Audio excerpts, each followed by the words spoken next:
My next questions are for Professor Scudderud, Chair. So I specifically, Professor, I wanted to ask you, I don't know if you were able to listen to some of the testimony provided by the Immigration Refugee Board, but I'll give you a few quotes from the minister just to give you time to think here.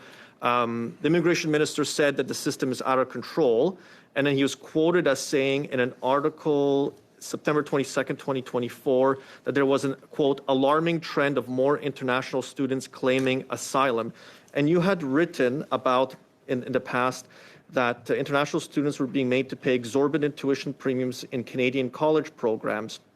And you reflected on whether there was value that they were obtaining an education versus the value of getting a spot to compete for permanent residency in Canada. You then noted that 130,000 former international students would now be on temporary visas with no realistic prospect of permanent residency.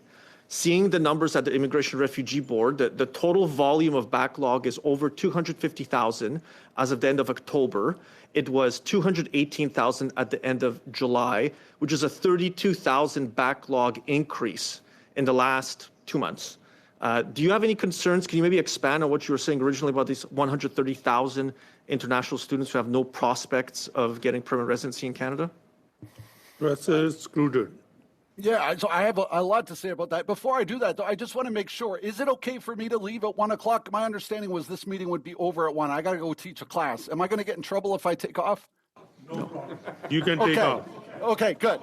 So the question, all along, this concern about the exploding population, the NPR population, my worry has not been first order about housing or youth unemployment.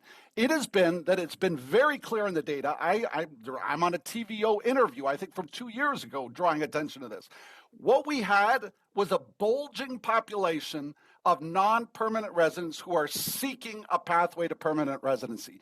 It was growing much faster than the permanent residency population could, the new permanent residence caps could possibly absorb them.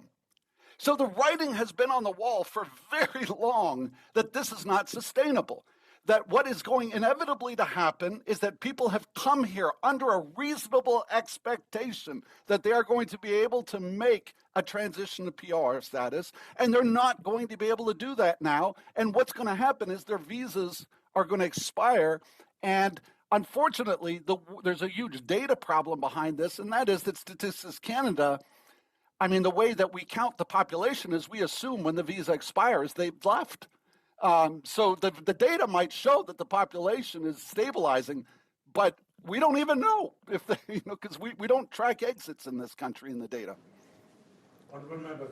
So Professor Scudderud, I was going to follow up on that. So seeing the increasing number of persons applying for asylum, you noted that 130,000 international students that have no realistic path to PR.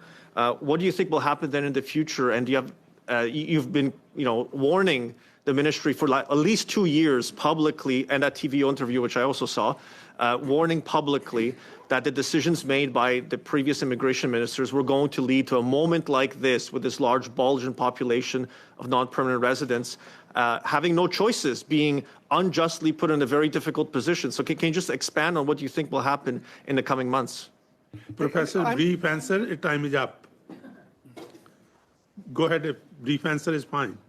Oh, sorry. So, I'm not into predicting these things. For me, I look at the data and I just respond. I interpret the data. That's what I do. I'm trying to forecast the future. I don't know. But I'll tell you, I don't think it's true that 130,000 NPRs are going to stay. I think that's hyperbolic. I definitely don't think that's accurate. We don't know what the number is. And IRCC doesn't know what the number is. Nobody knows what the number is because the reality is, of course, we don't know the intentions of migrants. We have no idea. They're making incredibly difficult decisions under a world in which there's incredible uncertainty. The whole system has no transparency or predictability anymore. As I said, the skilled system that was transparent has been dismantled. Thank you very much, Professor.